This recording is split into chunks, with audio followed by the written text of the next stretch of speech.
Hello again and welcome to another Warhammer 40k 8th edition Imperial Guard Tactics video.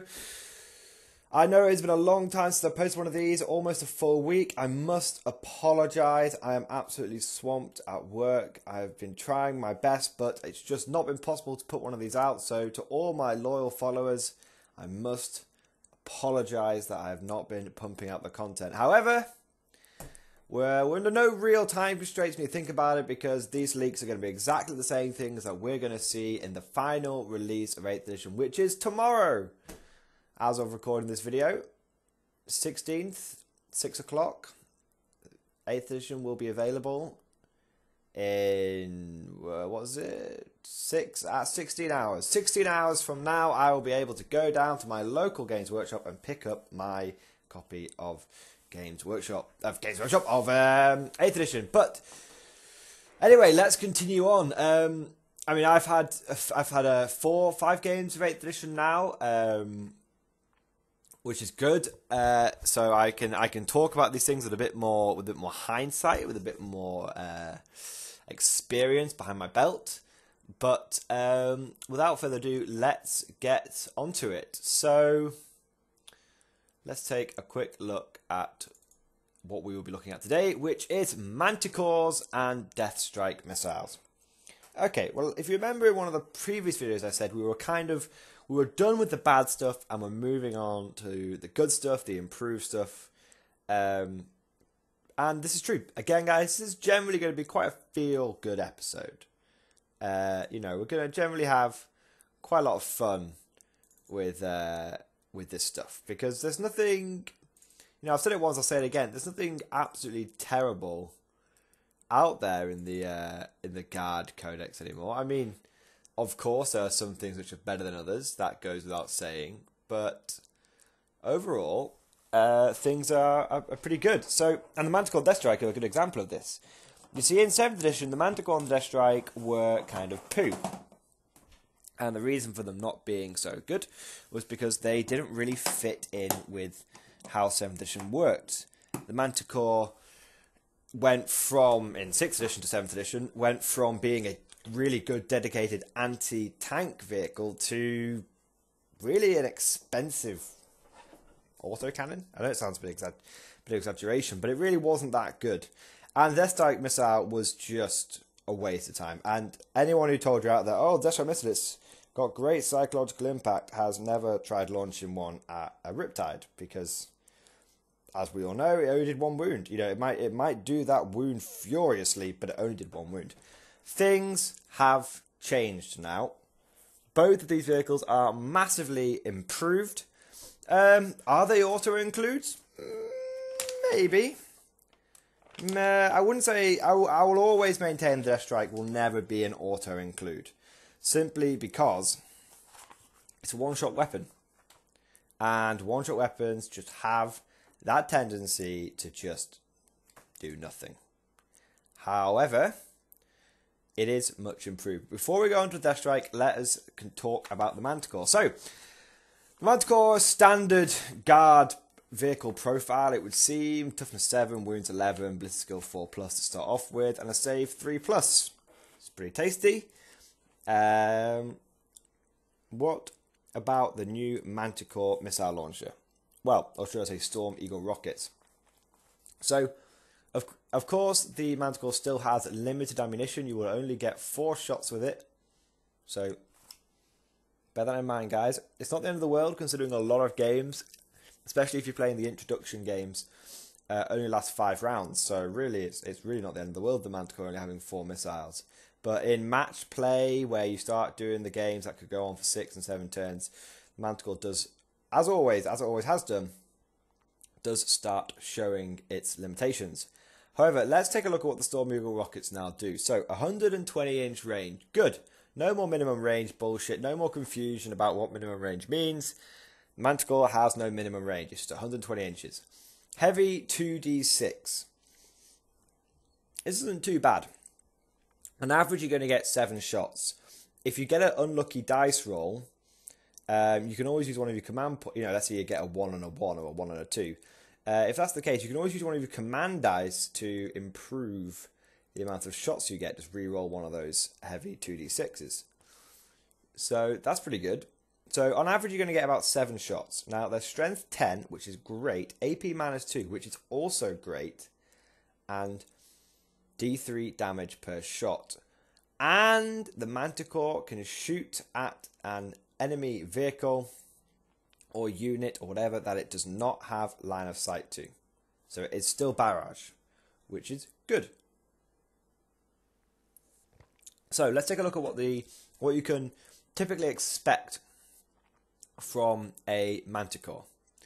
Let's say, just for the ease of my maths, that you get 8 shots with your Manticore. You still only hit on a 4+. Now, if you stick, and we'll get onto these guys later on, but if you stick Harker or Yarrick next to a Manticore, you get to reroll ones to hit. So that's where I think you're going to have to get around the crappy ballistic skill of the Manticore, and indeed most of the artillery, because unlike the tank commanders or Lean Russers, which you can stick tank commanders in and they become ballistic skill 3, you can't do that with Manticores, and you can't give them orders. So you are going to have to find ways of improving your chances to hit. And I must say that sticking Harker, who's only 50 points, with a 6-inch bubble of rerolling ones to hit, sticking him next to 2 or 3 Manticores is going to do you right, because you're going to get 7 to 8 shots on average, and you're going to reroll those ones, and it'll probably get you a reroll a turn, which is pretty good. It'll probably give you an extra shot every couple of turns. Well, probably more than that. Probably an extra shot a turn. You'll probably get an extra hit a turn, which is good. Extra hit a turn. So let's assume that you haven't got that, though. Let's look at the base Manticore. Okay, so it's roughly 8 shots, of which 4 are going to hit, because your ballistic skill 4+. Now, strength 10 does mean you're probably going to be shooting this at some of the bigger bad boys out there. But that still means you're only going to be wounding on 3s, which means of your 4 hits, if you're lucky, 3 will damage. Now, it's only AP -2, which is good. That's actually really good when you think about it. The Manticore has essentially become an AP 3 weapon under the old system, because Manticore used to be AP 4, which in 8th edition translates over to AP -1. But they've given the Manticore AP -2, which in the old edition was AP 3. So that's good. That's a good buff. Let's not forget that. So you're going to get 3 wounds. Now, minus most vehicles, assuming you're shooting this at most vehicles, even Imperial Knights, most vehicles will have a 5+ save against that, which means 2 of your shots will make it through. 1 will get stopped and 2 will make it through. Now then you get to do D3 damage. Now on average you're going to go 2 damage per shot, which means the Manticore for 1 missile can reliably inflict, with a little bit of, on average, should be inflicting 4 wounds a turn. Which means over the course of its lifespan, if a Manticore is able to successfully fire every single missile off at full ballistic skill, not including rerolls, and with a little bit of luck on your side, you should be able to inflict 16 damage to a single target with a Manticore. That's pretty good. That's pretty good. I mean, what we're saying here is if you launch a Manticore, if you have a pair of Manticores versus an Imperial Knight, you should, with some missiles to spare, but you should easily be able to bring one Imperial Knight down. That's pretty good. That is very good, actually, when you think about it. Because let's look at how much a Manticore costs. There's a reason I've been leaving this till the last. Manticore costs 125 points base. You don't pay for the Storm Eagle rockets. They're free. But you do pay for the heavy bolts, so that's 8 points. And the Manticore comes to 133 points, which means 2 of them comes to 266 points. So, for 266 points, and if you want to add a bit of reliability in there, throw in Harker and make it 313 points. For 313 points, you can reliably down a knight, quite reliably down a knight, and have some change left over. Now, knights, Imperial Knights, and this stands for Wraith Knights as well. Any knight-like target, Storm Surges perhaps, any Lord of War kind of target, that's a reasonable price to pay, between 260 and 310 points, roughly. Because most of these Imperial Knights are coming in at about 400 points a pop. Wraith Knight's the same, Storm Surge is the same. All these things are coming in at 200 points a pop. So if you just took 2 Manticores, you're paying about 66% of the price of an Imperial Knight for the ability to bring an Imperial Knight down, if that makes sense. Now, if you're not following exactly what I'm getting at here, let me reduce it down to its simple parts. 2 Manticores with an average amount of luck will be able to kill an Imperial Knight. However, 2 Manticores only cost the same as 2/3 of an Imperial Knight. So that's really, really good value for points. I think a pair of Manticores has a home in an Imperial Guard list. I have 1 Manticore. I'm going to start playtesting with it. If I find it's doing very well, I very may well buy 2 Manticores. Because they're cheap. They're very cheap. They put out a decent number of shots. So they're not much really, honestly, not really a bad word to say about the Manticore. I mean, it is kind of luck dependent. You could just have stinking luck. But that goes for anything with the new blast weapon. So really, relatively speaking, it's actually very powerful. It's much better value for money than a Lehman Russ. For example, it's much better value for money than a Lehman Russ Demolisher. And it's going to do more damage. Can't say fairer than that. Now, moving on to the Deathstrike. You guys have always known that my opinion of the Deathstrike has not been a particularly good one. I've always had a fairly low opinion of one-hit wonder weapons. That has changed slightly in 8th edition. I will now say with confidence that you will no longer be hamstringing yourself if you take a Deathstrike. You'll no longer be at a huge disadvantage if you take a Deathstrike. It's still a fluffy choice. It's still not the most competitive choice, but it's no longer a really, really bad choice. It's more just an okay choice. So the Deathstrike has the same stats as the Manticore, toughness 7, wounds 11, blister skill 4+. Deathstrike missile. It can only be fired once per battle, of course. It can target weapons that it cannot normally see.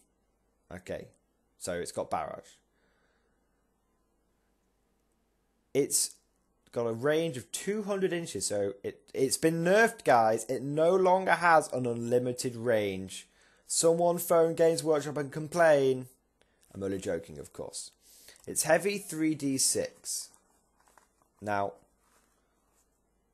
this weapon doesn't actually have a profile. It's heavy 3d6. And then you've got to read the full thing. Each time you hit the target with this weapon, it suffers a mortal wound.